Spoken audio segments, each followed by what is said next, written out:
From Hollywood, it's time now for Edmund O'Brien as... Johnny Dollar? This is Lieutenant Reese down at Homicide. Oh, good morning, Lieutenant. Did you hire a private detective named Douglas Taylor? Yeah, I did. Why? He was found dead this morning. Dead? Yeah, shot to dead. I want you to come down and answer a few questions.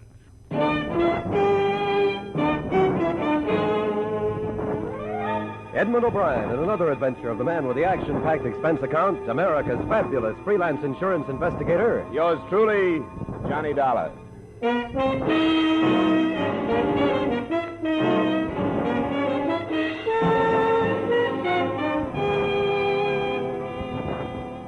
Expense account submitted by Special Investigator Johnny Dollar to Home Office, Great Eastern Insurance Company, Hartford. I don't know how much responsibility you will want to take for these expenses, but I hope you realize that a large share of them were incurred in an effort to protect the company. The following is an accounting of expenditures during my investigation of the Douglas Taylor matter. Expense account item 1, $1.20, cab fare from my apartment to Hartford Police Headquarters, Homicide Division. Yes, sir? My name is Dollar, Lieutenant Reese. Oh, yeah, second door there. He's waiting. Just go right in. Thanks. Lieutenant Reese? Yes. You Dollar? That's right. Thanks for coming down. Well, I can't say it's a pleasure, Lieutenant. I'm sorry to hear about Taylor. What happened? We don't know yet. Where did it happen? We aren't sure of that either. He was found out by the freight yards, but chances are he was shot someplace else and dumped there. How did you happen to land on me? His wife came down to identify him this morning. She told us he was working for you. Well, I might as well get this off my chest now, Lieutenant. You won't like it any better if I save it. I can't answer any questions about what Taylor and I were working on. Not now. Why not? Because it'll wreck a case that could be worth about $500,000 if you start nosing into it looking for a motive. I hate to see you turn uncooperative so early in the game, Dollar. I can't help it. There are usually plenty of motives around when it's a private detective. Got plenty of other places to start. We like to have them all. I don't like this. I don't either, Lieutenant, but I'm stuck with some confidences I'll have to stand by. I can tell you this. I don't see how my case could have anything to do with his dying. There are two men suspected of insurance fraud. I was following one, Taylor the other. I don't think they knew we were tailing them. All right, Dollar. I guess I can understand the spot you're on. I'll talk it over with the people that hired me, but I can't open it up until they give me the word. How long had you known him? Oh, about 2 years, I guess. Not well, but he was a good, careful worker, and I hired him when I needed somebody. Did he talk to you about any trouble? No, he never said a word. How well do you know his wife? I met her twice, that's all. Both times she came with Taylor when I had a check for him. She seemed like that kind of a wife. That's as well as you knew him, huh? That's it. I'm sorry. Yeah. It brings us back to that $500,000 you mentioned, doesn't it? That's enough to hold you on, you know. I knew that when I told you. It's up to you. Beat it. If you ever need some help from us, I hope I'm on hand to turn you down.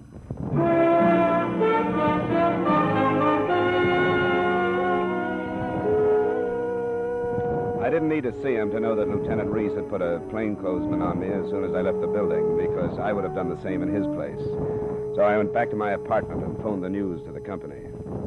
I hope you've done the right thing, Johnny. I think you have. Well, I can always change it, Mr. Nibley, but I know one thing. If I stay on the arson case, the police are going to get on it and mess it up. Yes, I suppose our problem is nothing to them. Are you positive there's no connection with Taylor's death? Well, not positive, but fairly sure. Anyway, I think I'd better drop it for a while. If you'll put a couple of men on it, all we have to know is if either one contacts a professional firebug. If and when that happens, I have all the rest of the evidence we'll need. All right, I guess that's the way to handle it. Well, what about Taylor's wife? Did she know anything about the case? I don't think so, or Lieutenant Reese would have found out from her. But I'll have to go see her. I'll find out. All right, Johnny. I want to thank you for this. You can be sure the company appreciates it, and I feel awful about what happened. Yeah, so do I. I hired him.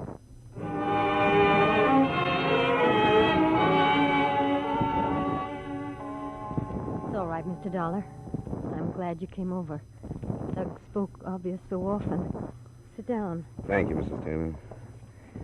Well, there's no way for me to say what I feel about it. Of course there is. I do want to clear your mind and my conscience on one thing, though. Doug wasn't killed because he was working for me. I'm sure of that. Wouldn't have made any difference if he had been. Doug was 40 last month. He was 21 when I married him in New York. He was on the force there for 12 years before he opened his office here. I've been waiting for this to happen all these years. Can you understand that? I think so. I tried not to think of it, but not a day passed that I didn't. Now that it's happened, it's like so many things are supposed to be. The anticipation was so bad, I thought that another detective might understand. I think I do. Mrs. Taylor, did Doug talk his cases over with you? No, not for a long time. You knew he was working for me. Yes, he mentioned it, but that's all. He liked you a great deal. He didn't speak of any trouble or the chance of any? No. I suppose it's my fault that he didn't. He knew I worried too much as it was, and he never told me anything. Do you know if there would be any specific reason for his being killed? I mean, outside of his work. What do you mean? Well, it'll sound like a rotten thing to ask, but was there anyone else in his life?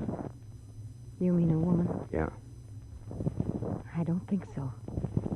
If there was, I didn't know about it. You don't sound quite sure. I'm not. I did suspect him. That was one of the things that kept gnawing at me all those years. But I never found out anything. I hope you're telling me everything, Mrs. Taylor. I am. That's the way it was, being married to him. I was alone so much, I know I thought about things too much, but I couldn't help it. Yeah. Who were some of his friends, Mrs. Taylor? I don't remember that he ever mentioned any to me. We had a few friends here in the neighborhood.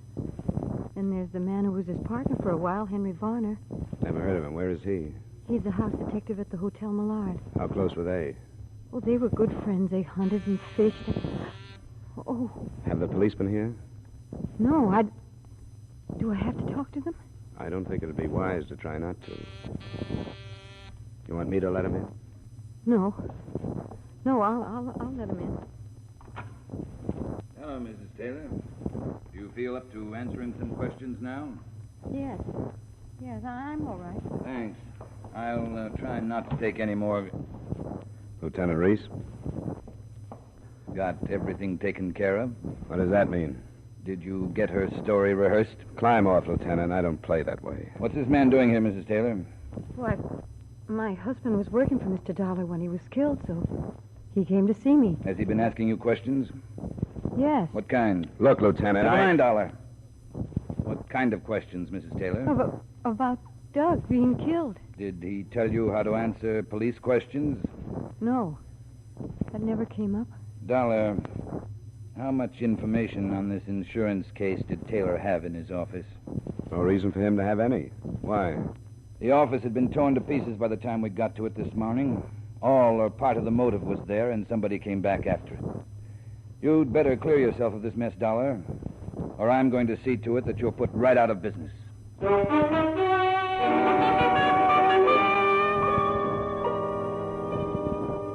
I had to wait until 7 that evening before I could get to Henry Varner, the hotel detective Mrs. Taylor had spoken of.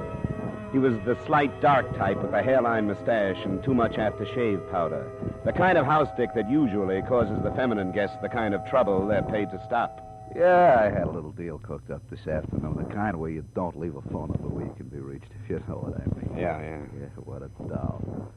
Hey, what's behind this Doug Taylor mess anyway? I haven't read the evening papers. Hasn't broken yet. His wife told me you and Doug were good friends. Oh, yeah. We used to be partners for a while. We used to get out of town once in a while. Hunting and fishing? Yeah, that was a pitch. When did you see him last? Let's get out of the lobby and go in the office, John.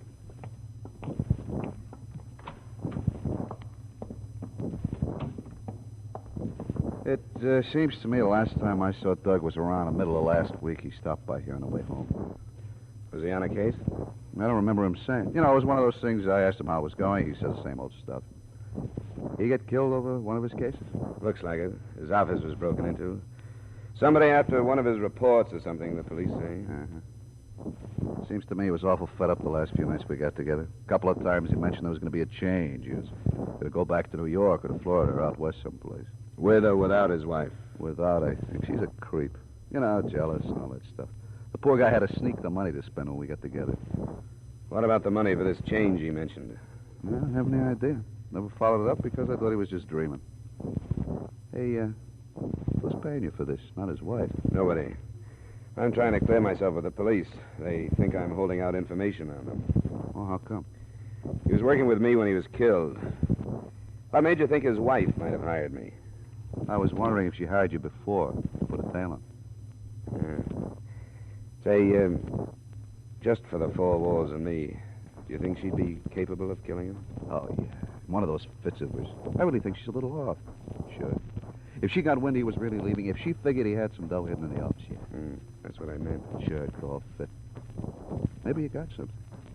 He owned a car, didn't he? Police say the body was driven to the freight yard and dumped. Yeah, it was a sedan. You might have some. Well, I'll go see. Thanks for the time, Bonner.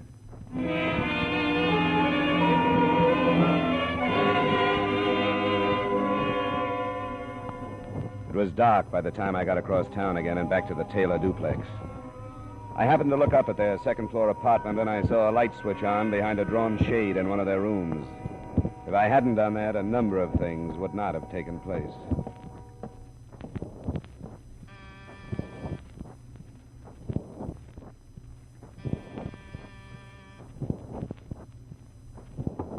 Mrs. Taylor? Mrs. Taylor, it's Johnny Dollar. Come on, I know you're in there. Let me in.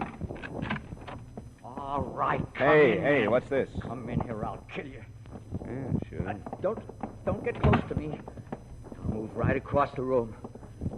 Where's Mrs. Taylor? She's in the bedroom. Maybe she's dead. I don't know. I hit her. She wouldn't be quiet, and I hit her with a gun. And I'll kill you, too, if I have to. I don't care how many anymore. Why'd you kill Taylor? Because he was too filthy to stay alive, too dirty, rotten to live. Don't you try to follow me, or I'll kill you, too, and I mean it. Nothing means anything anymore. What are you fighting? What'd you come after? Don't you try to follow me. Hey, come here. Hey, come here. I had no intention of stepping out into the hall right then. He was young and obviously out of his head from fear. I hoped the shots he fired would alert the plainclothesman that I thought was still sticking to me, but he wasn't there. If I tried to lose him, it probably would have taken a week. But as I learned later, a split-second set of circumstances caused him to miss me when I left the hotel. And Douglas Taylor's killer simply disappeared into the night.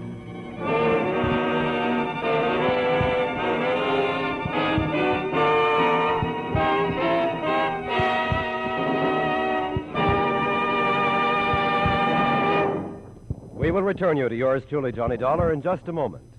Two more great shows climb aboard your CBS radio bandwagon tomorrow night. Eve Arden as wisecracking Armis Brooks returns to dear old Madison High. And the Edgar Bergen Charlie McCarthy show resumes its pot shots at your sense of humor. Listen for Armis Brooks starring Eve Arden and Edgar Bergen and Charlie McCarthy back in business on most of these stations tomorrow night.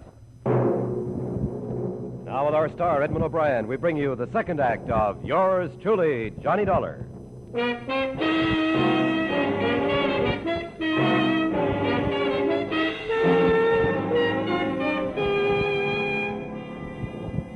Mrs. Taylor had been knocked unconscious but hadn't been seriously harmed.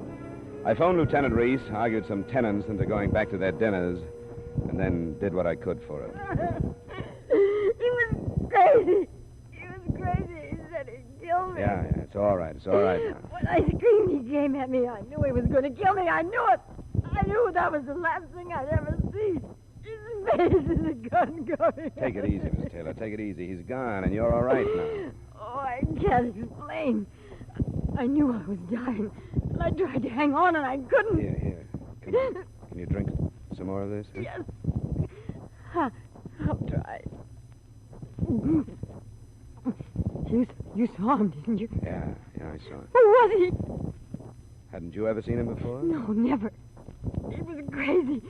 He told me that he killed Doug, and he killed me, too. What else did he say? I couldn't understand.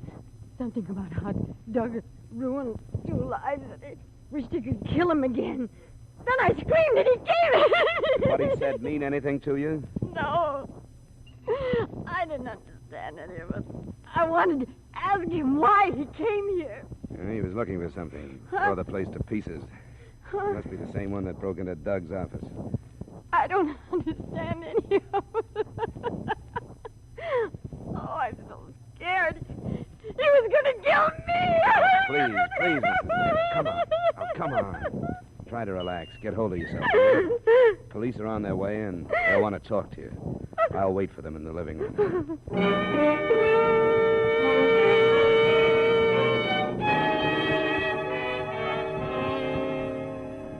You didn't think he was going to wait in the hall all night, did you?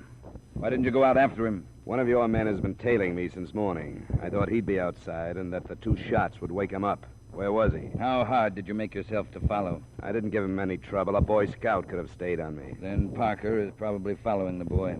How long did you have to study him? Less than a minute, but I think I can give you a fair description. Let's have it. Well, he's about 5'9", between 17 and 20 years old, I'd say. Fair complexion, small features, brown wavy hair, brown eyes, very white teeth, and what looked like a mole above his right eyebrow. No other marks? Not that I saw.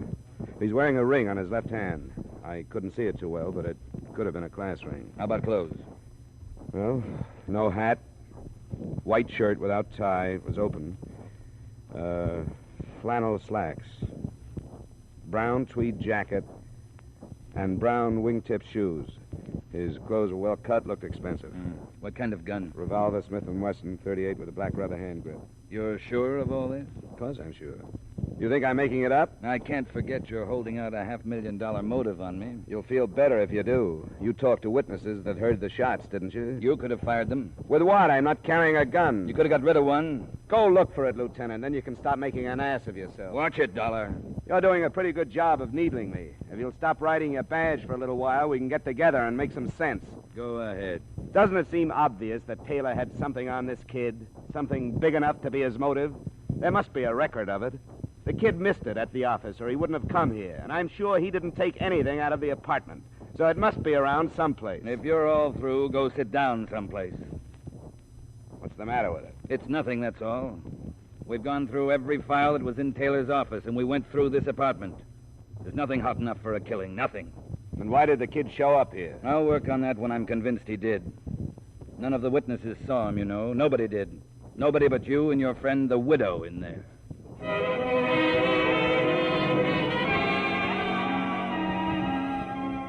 It turned out to be a long night. Looking back at it now, I can see how the lieutenant felt justified in pushing around somebody who wouldn't cooperate. But that night it was tough, including a paraffin test that he called inconclusive because I could have been wearing a glove when I fired the 2 shots and then gotten rid of it.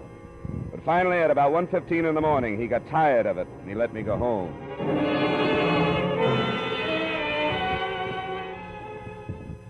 I didn't leave my apartment the next day except to go out after the extra editions that called me the private investigator whose position and importance in regard to the case is not clear at the moment. At 9 that night, I was at home again, and the door buzzer sounded. I thought it was a delivery boy bringing some liquor I'd ordered. Hey, you're fast. Go on. Get back inside. What do you want here? Go on, back up or I'll kill you. You know I will, don't you? You look crazy enough to. But it'd be stupid. You'd never get out of this apartment building. What's the matter with you anyway? What do you want? You were in with Douglas Taylor, weren't you? What do you mean? He told us about you. When did he tell you? That he brought somebody else in for protection. He said we'd never find out who it was. But I did find out, didn't I? You're pretty mixed up about something, aren't you? Ah, don't lie to me. If you'd only stopped when he told us you were going, none of this would have happened. But you didn't. He kept coming back. We told him to have to stop some way. We couldn't pay anymore. We got nothing left. Now, wait a minute. Now, you wait. Now, he had a file on me, and I gotta have it. And if you don't give it to me, I'll kill you. We've gotta have it. I haven't got it. Ah, that's what he said, and it didn't do any good. I killed him anyway. It won't do you any good to lie now. I'm not lying. Yes, you are. It won't do you any good. Don't you know that? You're way wrong. Now listen to me. No, I won't. You told me that you killed Taylor because he lied to you, didn't you? Yes, I told And I believe you. I believe that you'd kill anybody who you thought was lying to you. And I will. I know you would. Now listen. Since I know that if I had a choice of telling you the truth and saving my life or lying when I knew you'd kill me, wouldn't I tell you the truth? Well... Huh? If I had your file or whatever it is, wouldn't I give it to you to save my life? All right, then give it to I me. don't have it. I don't have anything of yours. I don't know who you are. I don't know your name. All I know is that you're wrong. You're mixed up, confused. You think I'm someone I'm not. Oh, Taylor told me about you. What did he say to make you so sure that he meant me? You came to his apartment. You were the only one, and you were in the paper. If I was mixed up in anything with Taylor, I wouldn't have come to the apartment. I would have stayed as far away as I could. Don't you see how wrong you are? You've got everything wrong.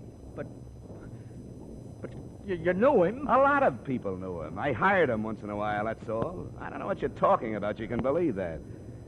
Well, and I gotta go. Where? You don't know where to go, do you? Oh, I shouldn't have come. If I'd been able to think, I wouldn't have come. But I don't think anymore. I just do things.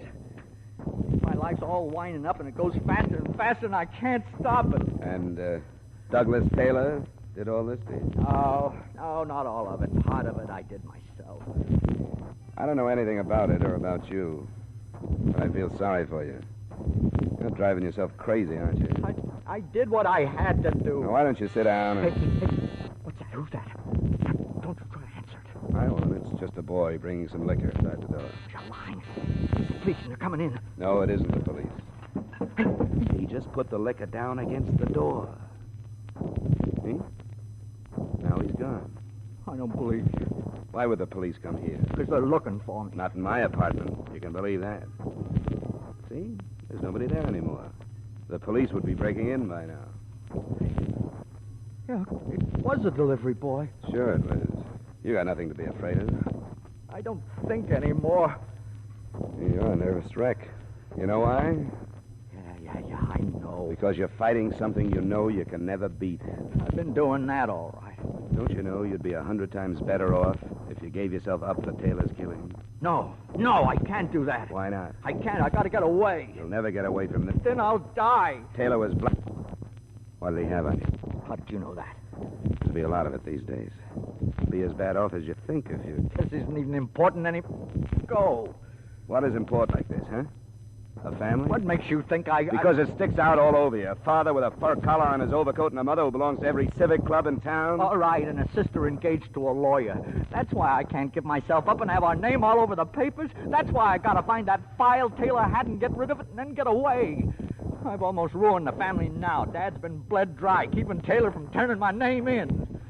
And now they don't have to pay anymore. What do they think about his being dead? Well, they asked me, and I told them I didn't do it. I think they believe me. It's all right.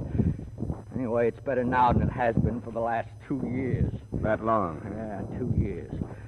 It started when Dad got a feeling about what I was doing. He hired Taylor to find out, and when he finished his job, that's what he threw at us. Hey, wait a minute. Where you going now? Wait a I'm minute. going to get a light if that's okay. I live here, you know. I gotta go. I don't know why I've talked like this. You wanted someone to talk to. I'm not as sorry for you as I was because I think you're playing it stupid. Well, I don't care what you think. I did what I had to do, and I know what I gotta do now. You ought to give yourself up, and you know it. Now, I'm through talking sense. If you want to blow it all up your way, go ahead. I know what I have to do. There's nothing you can do. Now, look. I want you to come down to the ground floor with me. All right. All right, we'll use the stairway. And you know that I'll kill you if I have to. I've gathered that, yes. Well, anytime you want to leave.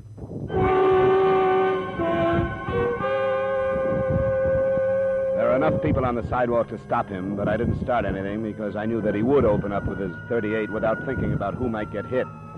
He had the fear-crazed look in his eyes again as he left me just outside the entrance and started across the street.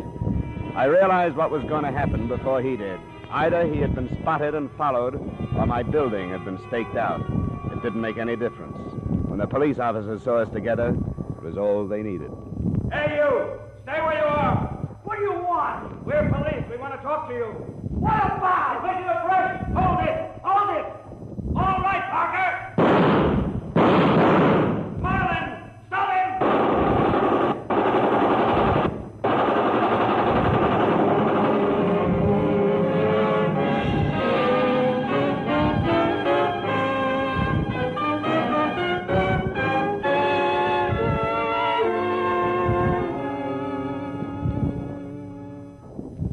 family turned out to be the Bardettes, the father a judge, and so on. The son got at least one wish. He didn't live to stand trial for murder. But as far as protecting his family, he'd done nothing. The whole story rocked Hartford for weeks following. Expense account item 2, miscellaneous, $180. Expense account total, $181.20. Remarks? For a number of reasons, I'm sorry I had to drop the arson case for this interlude, but somehow a $500,000 loss, which I couldn't have prevented anyway, doesn't seem as important as the destruction of an entire family. And I couldn't prevent that either. Yours truly, Johnny Dollar.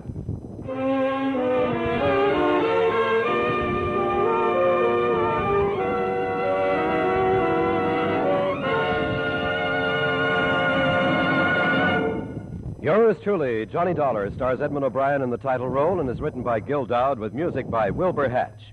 Edmund O'Brien will soon be seen starring in the Paramount picture Silver City. Featured in tonight's cast were Ray Hartman, Joseph Kearns, Edgar Barrier, Jeanette Nolan, and Hy Averback. Yours truly, Johnny Dollar, is produced and directed by Jaime Del Valle.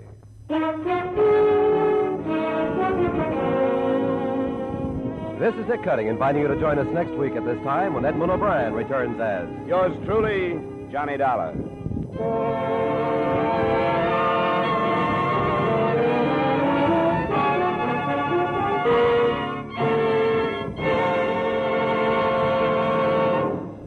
Uncle Sam gave 36 million pounds of U.S. farm surplus eggs and milk to save the Yugoslavs. But somebody had to pay the freight. CARE undertook to raise it from the American people, and at $5.35 per 300-pound package, the people gave. 3 million Yugoslav mothers and children have already received the CARE eggs and milk, but with a month to go before winter closes down the program, 1 million remain to be reached. You can reach 100 with only $5.35. Mail it to your local CARE office, or to CARE Los Angeles, or CARE New York.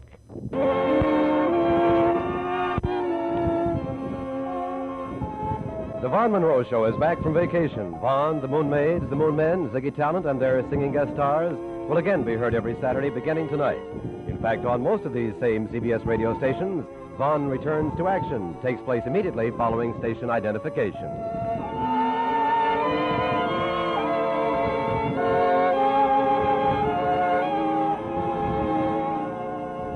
And remember, the Frankie Lane Show is your date with slick syncopation every Sunday afternoon on the CBS Radio Network.